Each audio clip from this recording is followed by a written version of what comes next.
বাছুরের রক্ত আমাশয় হয়ে গিয়েছে। এই যে পায়খানা করার পর এরকম রক্ত ফোঁটা ফোঁটা পড়ছে। এটা কিন্তু মারাত্মক একটি সমস্যা বাছুরের জন্য, এ থেকে মৃত্যু ঝুঁকিও হয়ে যেতে পারে। তো এর প্রতিকার খুব দ্রুতই করা উচিত। আসসালামু আলাইকুম ওয়া রাহমাতুল্লাহি ওয়া বারাকাতুহু।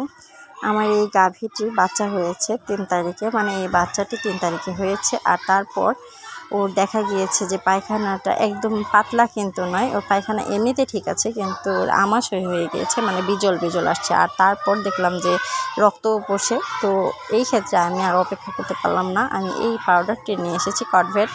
তো এই পাউডারটি কিন্তু আমি দিয়ে দিয়েছিলাম। এটা 20 গ্রাম আছে, আর 20 গ্রামকে আমি 3 ভাগে ভাগ করে তারপরে আমি বাছুরকে আসলে দিয়েছিলাম। যেহেতু এ ছোটো, ওই জন্য 3 ভাগে ভাগ করে আমি দিয়েছি। তারপর দেখলাম যে একটু কমেছে, আমি 2টা প্যাকেট খাইয়েছি। তারপরে দেখলাম কমার পরে একে আমার বাধ্যতামূলক আমাকে আরও একটা দেওয়া হয়েছে, যেহেতু ও একদমই সম্পূর্ণ সুস্থ হয়নি। কিন্তু এর মূল কারণটা আমি যেটা বের করলাম যে সমস্যাটা সমাধান হয়নি কেন, আসলে এতেই হয়তো বা হয়ে যেত। যেহেতু কমেছে তার মানে ভালো হয়ে যেত, কিন্তু পরবর্তীতে আমি যে লক্ষ্য করলাম আসলে ও প্রচুর কাদো মাটি খাচ্ছে বা নরম মাটি খাচ্ছে। একদম দাঁত দিয়ে চেঁচে কুড়ে কুড়ে খাচ্ছে। ঘরের কোনায় বা বাহিরে নরম যে মাটিগুলো আছে প্রচুর খাচ্ছে। তো একে কোনোভাবেই ফেরানো যাচ্ছে না। তো সেক্ষেত্রে আমি বাধ্যতামূলক ওকে গলায় দড়ি দিতেই হলো। আসলে যার যেটা জীবন, ওকে গলায় দড়ি দিয়ে দিয়েছি, মানে বেঁধে রেখেছে আর কি। আর এর মায়ের থেকে আসলে দুধ দহন করার জন্য এতদিন আমরা এভাবে করিনি, কারণ এর মা যেহেতু আমাদের ফ্রিজিয়ান বা হলস্টেইন ফ্রিজিয়ান বা জার্সি কোনো জাত নয়, তো সেক্ষেত্রে ও মানে দুধের কোনো সেরকম গাভী নয়, সামান্য কিছু দেয়। তো যাই হোক, ওই ক্ষেত্রে আমরা এতদিন দুধ দহন করিনি, কারণ বাচ্চার এটা প্রয়োজন ছিল, ওই জন্য। এখন ইনশাল্লাহ করছি। যাই হোক, সব মিলিয়ে আলহামদুলিল্লাহ। কিন্তু বাচ্চাটি এখন অসুস্থ, তো দৌড়ঝাঁপ তো করছে, স্বাভাবিকই আছে। কিন্তু এই ক্ষেত্রে যেহেতু আমাদের মারাত্মক একটি রোগ হচ্ছে রক্ত আমাশয়, আর এ থেকে কিন্তু বাছুর মারাও যেতে পারে যদি সঠিক সময়ে সঠিক যত্ন না পড়ে। তো এরপরে দেখলাম যে যেহেতু 14-15 দিন হয়ে গিয়েছে, এখন একটু ঘাস ঠাস মুখে দেওয়ার চেষ্টা করছে। তো সেক্ষেত্রে আমি নেপিয়ারের জন্য মানে মাছের যে নরম জায়গাটা, সেটা কিন্তু আমি ছোট টুকরো করে ওকে দেওয়ার চেষ্টা করছিলাম।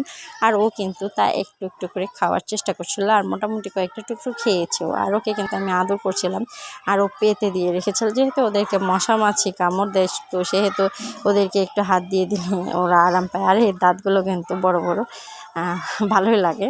আসলে ওর দাঁতগুলো কেমন যেন একটু বড় আছে। যাই হোক, তারপর আমার ওই পাউডারটা দেখলাম যে কাজ হচ্ছে না। তো সেই ক্ষেত্রে আমি আবার এই পাউডারটি নিয়ে এসেছিলাম, অ্যাম্পোল ইপি ভ্যাট। তো এই পাউডারটি আনার পরে আমি এখন দিচ্ছি। মোটামুটি দেখলাম যে ভালো একটু ফিডব্যাক পাচ্ছি। আর সেই ক্ষেত্রে আমি আবার একে বেঁধেও রেখেছি যাতে আর মাটি না খেতে পারে।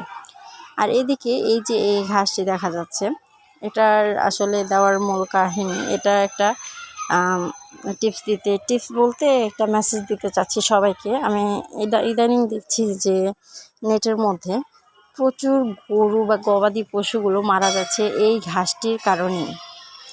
আসলে অনেকে হয়তো বা এটা জানেন বা চেনেন, একে শিয়ালমতি ঘাস বলা হয়। তো এই ঘাসটি থেকে আমাদের আল্লাহ তাআলা যেহেতু দিয়েছে, সব কিছুতেই গুণাগুণ আছে, এতেও গুণাগুণ থাকতে পারে, কিন্তু এতে কিন্তু যেমন গুণাগুণ আছে এমন বিষক্রিয়াও হতে পারে। আর সেটা হচ্ছে গবাদি পশুর ক্ষেত্রে। আর এই গবাদি পশুর ক্ষেত্রে এই ঘাসটি মারাত্মকভাবে ঝুঁকির কারণ হয়ে দাঁড়াতে পারে। আর এটি একটা বিষের কারণ হতে পারে, বা একটা বিষ গরুর জন্য। এটাকে আমি বলবো যে গরু ছাগলের জন্য এটা বিষ। তো সেক্ষেত্রে এই ঘাসটি যেন কোনোভাবেই গরু ছাগলের পেটে না যায়, সেদিকে আমাদের লক্ষ্য রাখতে হবে অবশ্যই। এটাই সেই মেসেজটি। আমরা অবশ্যই এটা থেকে যেন হেফাজতে থাকতে পারি। আল্লাহ যেন আমাদেরকে হেফাজতে রাখেন, আমাদের গবাদি পশুগুলোকে যেন হেফাজতে রাখেন, সেই দোয়া সবাই করবেন, এবং সবাই সেটাতে নজরদারি রাখবেন এবং সাবধানতা অবলম্বন করবেন। সবাইকে আল্লাহ তাআলা হেফাজতে রাখুক, এবং আমার এই বাছুরটিকে যেন আল্লাহ তাআলা সুস্থ করে দেয়। সবাই দোয়া করবেন, ভালো থাকবেন এবং গবাদি পশুগুলোকে ভালো রাখবেন। পরবর্তীতে ইনশাআল্লাহ বাছুরের আপডেট দিব বাকিটা। আল্লাহ হাফেজ।